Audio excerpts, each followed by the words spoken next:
Have you heard of the companion to the face of Mars? Everyone's well aware of the face of Mars. It's very, very famous. First photoed in the 70s. Tons of stories and theories. Very interesting. Yet no one has said one word about the companion to the face of Mars. It's right next to it. A brief summary of the face. Some of the theories include a burial place for the Anunnaki ruler. Some others say it's a natural geology, a large mesa, purely natural features. Maybe. Maybe it would have looked cleaner 10,000 years ago, without all this erosion. Someone with AI will one day probably ask, what did it look like back in the day? The newer photos make it look boring, like a rock hill. But when the shadow is added, it's wow, it comes alive. Of course, the face is complete with nostrils, eyebrows, cheeks, nose, lips, eye sockets, all nicely framed. It's beautiful, isn't it? Either way, it's an amazing feature.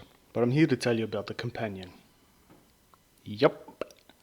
A feature I'm going to call the dragon head of Mars. Every bit as fantastic as the face. Seems to give the face a little bit more credence, doesn't it? I mean, there's an animal right there. Another head. Two heads.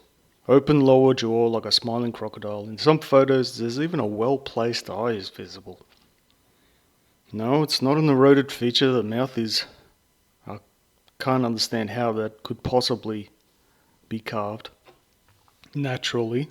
It's highly unlikely it's a cavernous valley of a mouth is erosion. It's almost impossible for it to erode. Maybe a river carved it, but there's no river basin or continuance. Possibly a Mars quake split it. But what incredible luck. Nice shaped head, maybe even some horns up here. Add 10,000 years of dust and sand and you've got what you've got again.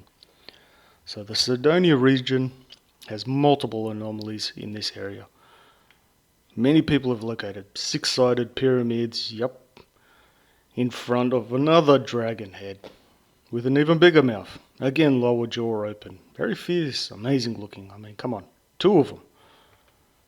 So why is it here? Is it a warning? Beware of the dragons. The face is surrounded by dragons. Both of them facing towards the face. Or at least side-on profiled. A Martian here and dragons on both sides. Very scary. But why build huge features visible from space? Is life that easy? There's enough time to build or carve these heads. I mean, life has to be going pretty good if you're going to do that. Is it a tribute? Again, Anunnaki ruler. Is it a peace offering, a sign of submission, acceptance?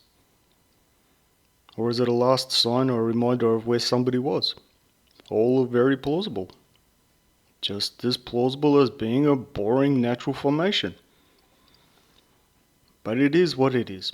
It's a land formation that's visible from space and it looks like a large dragon head. Next to a face and a pyramid. And Cydonia is awesome. Thanks for watching and be well.